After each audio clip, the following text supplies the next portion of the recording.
next pick in our countdown is definitely one a lot of you guys out there like.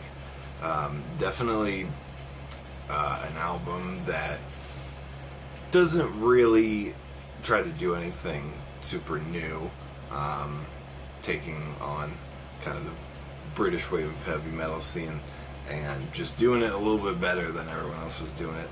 It was released in 1980 on EMI Records, also Harvest and Capitol and whoever else. Debut album from Iron Maiden.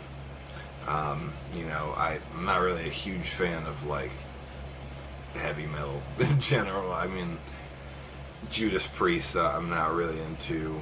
Motorhead, I'm not really into. I feel like Iron Maiden is my favorite of that sound, and they kind of did it similar to how these other bands did it, but I think just a little bit cooler, with the cool album cover, with Eddie the Zombie on it, and better lead singer. The guitar work is a lot cooler. The crazy leads and solos, I think, are more interesting. So, yeah, I mean, this even might be. I'm not a huge Iron Maiden fan, but this might be my favorite album of theirs too. Either this or Peace of Mind. Really strong debut album. Very, fully formed sounding right out of the gate with Prowler, got some really cool riffs. Remember Tomorrow, favorite Iron Maiden song. And I love the Opeth version especially.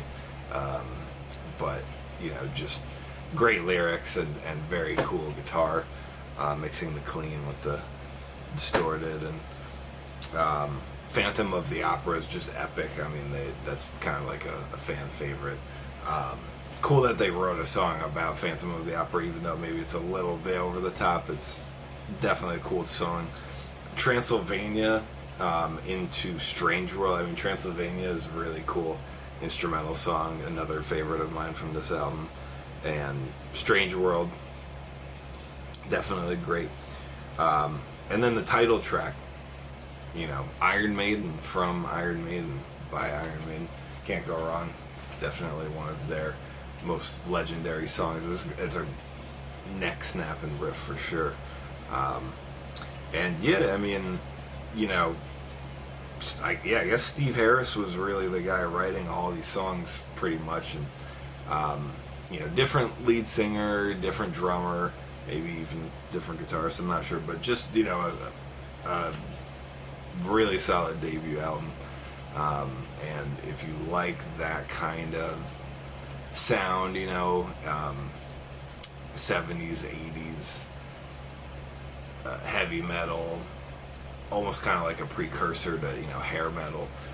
But they did it with a little bit of a prog vibe to it that's kind of neat. So yeah, I think it's definitely an album worth checking out. If you don't like Iron Maiden, or you haven't gotten into Iron Maiden yet, I think it's a good starting point for sure. As is probably the case with many of these albums on the list. So there it is. Hope you like it.